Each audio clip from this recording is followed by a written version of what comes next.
ஏற்காடு வண்டிராமர் கோவில் தேர் திருவிழாவில் ஆயிரக்கணக்கான பக்தர்கள் கலந்து கொண்டு சாமி தரிசனம் செய்தனர். சேலம் மாவட்டம் ஏற்காட்டில் உள்ள வண்டிராமர் கோவில் தேர் திருவிழா கடந்த 29ஆம் தேதி கொடியேற்றத்துடன் தொடங்கியது.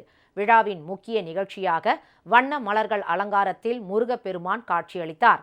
கோவிலில் இருந்து புறப்பட்ட மலர் அலங்கார தேர் நகரின் முக்கிய வீதிகள் வழியாக சென்று மீண்டும் கோவிலுக்கு திரும்பியது. தேர்வல பாதை முழுவதும் மேள முழக்கங்கள், நடனங்கள் என உற்சாகம் கரை புரண்டது.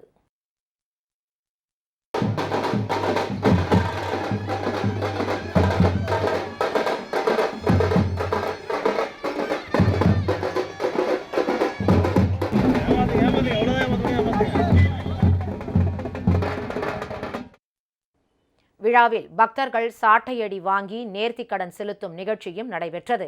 இதேபோல் ராணிப்பேட்டை மாவட்டம் வாலாஜாவில் உள்ள கெங்கையம்மன் கோவில் திருவிழாவில் இளைஞர்கள் பல்வேறு வேடங்கள் அணிந்து நடனமாடினர்.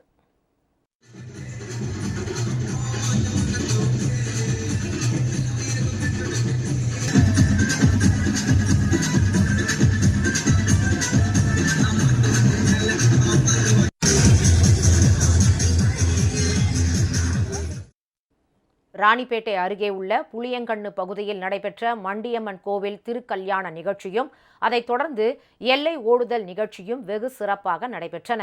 இதில் ஏராளமான பக்தர்கள் கலந்து கொண்டு சாமி தரிசனம் செய்தனர்.